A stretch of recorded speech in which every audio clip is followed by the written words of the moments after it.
हरे कृष्णा। तो इस साल जैसे कि 2025 17 सितंबर को इंदिरा एकादशी आ रहा है। इंदिरा एकादशी बहुत पावरफुल एकादशी है। तो ये कृष्ण पक्ष की, आश्विन मास की कृष्ण पक्ष की एकादशी है।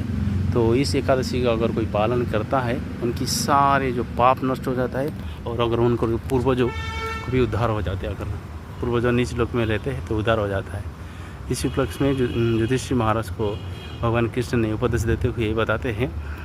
तो इस एकादशी की महात्म्य बताते हैं। एक बार नारद जी ब्रह्मलोक से आ रहे थे, नीचे के लोग आ रहे थे। तो ब्रह्मलोक से पहले जमलोक आए। जमलोक आके देखे तो एक ये राजा है जिनका नाम है इंद्रसेन। सत्यजुग की बात है। इंद्रसेन ने बहुत बड़ा धार्मिक राजा था और बहुत पायस राजा था, बहुत पुण्यवंत राजा था। लेकिन उनकी जो पिताजी एक बार क्या किए थे ना, इंदिरा एकादशी के दिन को पालन ठीक से नहीं कर पाए थे, जिससे अन्न ग्रहण कर लिए थे, जिसके कारण उनका पतन हुआ। तो वो राजा बड़ा धार्मिक था, दान धर्म सब कुछ करता था। उनकी राज्य में किसी प्रकार की कमी नहीं था। धन में, लक्ष्मी, जो सब्जी में, पैसा में किसी से कमी नहीं था।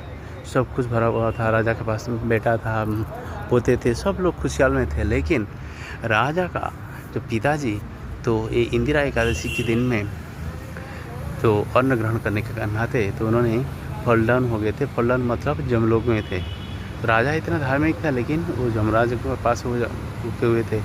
तो फिर नारद जी के आगमन हुआ, ब्रह्मलोक से डायरेक्ट जमलोक आए। जमलोक में जब उनके पिताजी को देखे, उनके पिताजी ने रिक्वेस्ट की, बोले मेरा एक विनती है, आप अगर धरती लोग जा रहे हो, धरती में मुझे पता है बृहस्पतिपुर मेरा जो राज्य है, मेरा बेटा उसमें राजा है।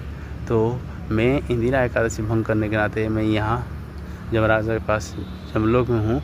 मेरा उद्धार करने के लिए उनको बोलिए, इंदिरा एकादशी के दिन में उन्होंने बहुत सारा दान धर्म करेंगे, और साथ साथ में तो ब्राह्मणों को, पंडितों को दान धर्म करेंगे, और इंदिरा एकादशी को उपवास करेंगे। जब करेंगे तभी मेरा उद्धार हो सकता है। क्योंकि शास्त्र में लिखा गया है, अगर कोई जमलोक में जाता है वो तपस्या नहीं कर सकता है। अगर वो जो पापी का, जो उनकी जो रिलेटिव है, उनकी जो रिश्तेदार है, पुत्र पौत्र, वो लोगों ने अगर दान धर्म करेंगे, एकादशी के व्रत करेंगे, तभी वो पापी का उद्धार होगा। तो नारद जी की कहने पर तो राजा भीष्मसेन ने वो तपस्या किया, मतलब एकादशी की व्रत किया और दान धर्म किया, जिसके कारण उनके पूर्वज का उद्धार हुआ। मतलब कहने का तात्पर्य क्या है, इंदिरा एकादशी में अगर उपवास किया जाता है और महाराज